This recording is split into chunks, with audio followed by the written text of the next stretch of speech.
تقسیم سے پہلے کے 300-400 برسوں میں خاص کر بر صغیر کے مسلمان نے تجارت کو اپنی شان قلندری کے خلاف سمجھا، اس لیے کہ اس میں یہ اندیشہ تھا کہ ذرا سی غفلت یا لاپرواہی سے کہیں منافع نہ ہو جائے۔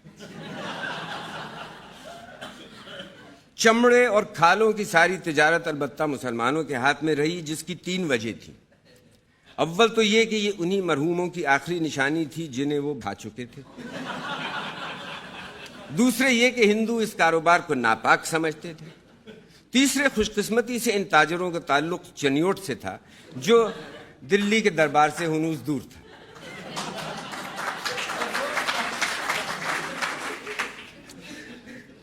ان کی سوجھ بوجھ کے سامنے مارواڑی بھی کان پکڑتے ہیں۔ مشہور ہے کہ چنیوٹی یا میمن پاگل ہو جائے تب بھی دوسرے کی پگڑی اتار کر اپنے ہی گھر میں پھینکتا ہے۔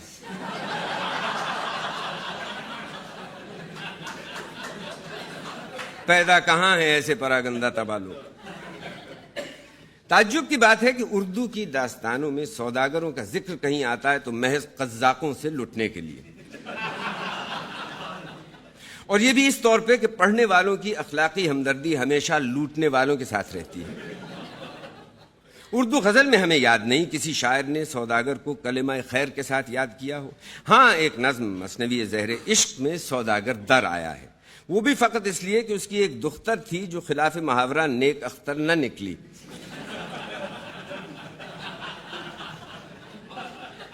مگر جس سے آگے چل کر شاعر کو ردیف اور قافیہ کی چول بٹھانے کے علاوہ اور بھی بہت سے کام لینے تھے، جن میں خلوت کی ملاقاتیں، ان کے لازمی نتیجے میں خودکشی اور پان کل کے لیے لگاتے جائیں کا فریضہ شامل تھا۔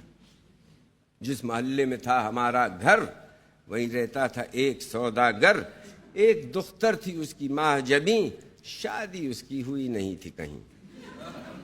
آخری مصرے میں جو نوید مسرت ہے اس نے پہلے 3 مصروں میں جان ڈال دی۔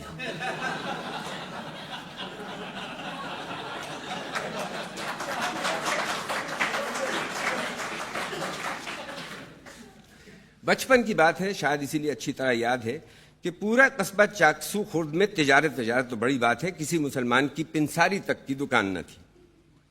سن 33 میں مسلمانوں نے چندہ جمع کر کے سرمایہ فراہم کیا اور سہولت یار خان ریٹائرڈ سب انسپکٹر پولیس کو مسلمانوں کے محلے میں پرچون کی دکان کھلوا دی۔ سہولت یار خان کو منافع سے تو دلچسپی تھی، لیکن حساب کتاب کو مکروہ گردانتے تھے۔ دکان میں ان کی مسند تکیے، حقے اور ترازو کے سامنے آٹا، شکر، بیسن، نمک مرچ، دالیں اور مسالے الٹی ہوئی آستین کی طرح ادھ کھلی بوریوں میں بھرے رہتے تھے۔ جو چیز جتنی بکتی اس کی قیمت اسی بوری یا کنستر پر سارے دن پڑی رہتی تھی تاکہ حساب میں آسانی ہو۔ شام کو ہر جنس کی بکری کو علیحدہ علیحدہ گنتے، میزان ٹھیک نہیں بیٹھتی تو اپنا دل نہیں جلاتے تھے۔ بہی کھاتوں میں ایک نئی مد کھول رکھی تھی جس پہ لکھا تھا بھول چوک کی لینی دینی۔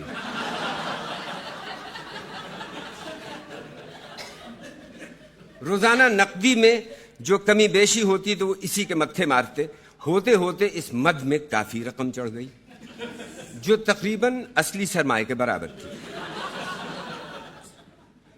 شب برات کی صبح مرزا عبد الودود بیگ، جن کی عمر اس وقت 7 سال ہوگی، 6 پیسے کی زعفران لینے گئے۔ اتفاق سے زعفران کی ابھی بہنی نہیں ہوئی تھی اور اس کے ڈبے پر کوئی ریزگاری نہیں تھی۔ سہولت یار خان نے بندی بندھائی پوڑیا مرزا کے ہاتھ سے چھین کر کہا، گوبندہ بنیے کی دکان سے خرید لے۔ مرزا نے انگلی سے ریزگاری کی ان ڈھیریوں کی طرف اشارہ کیا جو تقریباً ہر بوری اور کنستر پر پڑی تھی۔ صاحب وہ تو آپے سے باہر ہو گئے، دھمکی آمیز انداز سے دوسری اٹھاتے ہوئے بولے، مرغی کے دوسری ڈھیری سے ریزگاری نکال کے تجھے دے دوں تو شام کو حساب کون کرے گا، تیرا باپ؟